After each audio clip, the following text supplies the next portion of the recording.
In the late 1800s, most children knew Santa Claus from pictures. They saw him in newspapers. They heard about him in poems and Christmas stories. They knew about the sleigh, the reindeer, the toys, and the magic of Christmas Eve. But actually meeting Santa? That was something else entirely.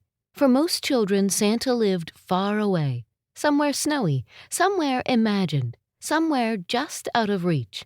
Then in 1890, a Scottish immigrant in Brockton, Massachusetts, had an idea. His name was James Edgar. Most people in town knew him as Colonel Jim. He owned a dry goods store on Main Street. Edgar was a businessman, but he was not a distant one. He liked people, he liked children, and he loved a good costume. Over the years, he became known for dressing up to entertain shoppers. Sometimes he appeared as George Washington, sometimes as a clown, sometimes as a sea captain. To adults, it may have looked silly. To children, it must have felt magical.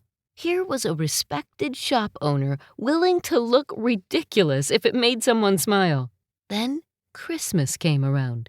By that time, the image of Santa Claus was becoming more familiar in America. Illustrations had helped shape him into the jolly figure children recognized. But Santa still belonged mostly to stories. James Edgar wondered why that had to be true. Why should Santa only live at the North Pole? Why shouldn't children be able to see him? So Edgar had a Santa suit made, and in December of 1890, he put it on. At first, it may have seemed like a clever publicity stunt. Edgar owned a store, after all. He understood how to get people talking. But something happened that went far beyond advertising. Children believed him. They did not see a shopkeeper in a costume. They saw Santa Claus. One man, remembering the moment years later, said he had been walking through the store when suddenly Santa was right there. Then Santa came over and spoke to him. For that child, it felt like a dream had stepped into real life. Word spread quickly. Families began coming to Brockton just to see him. Children traveled by train from Boston and Providence. Some came from Worcester. Some accounts even say children came from New York. What began as one man in a costume became something much bigger. By the next Christmas season, other stores started trying the same idea. Before long, department store Santas were appearing in cities across the country. Eventually, sitting on Santa's lap, whispering a wish list and posing for a picture became one of the most familiar Christmas traditions in America.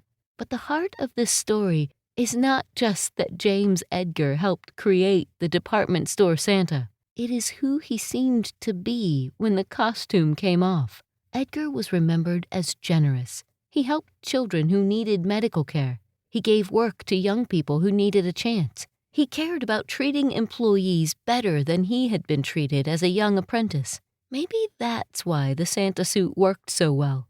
People already recognized something Santa-like in him. There's a quote often connected to Edgar's view of Santa Claus. He could not understand why such a great gentleman should live so far away at the North Pole, only able to visit children once a year. Santa, he believed, should live closer to them. And because of James Edgar, he did. The twist of fate is that Colonel Jim may have thought he was creating a moment. Instead, he helped create a memory that millions of children would grow up with. A Santa they could see, they could talk to. A Santa who no longer lived only in stories and drawings. Because one December in a store in Brockton, Massachusetts, Santa came down from the North Pole and stood right there in the aisle. This has been Twist of Fate Radio. I'm Angela Clark. Until next time, remember, sometimes the smallest choices lead to the biggest consequences. Want to explore more stories like this? Visit twistoffateradio.com. There you can read more details about this story and others like it. Plus, you can submit your own Twist of Fate story to be considered for a future episode. You never know what twist of fate is coming next.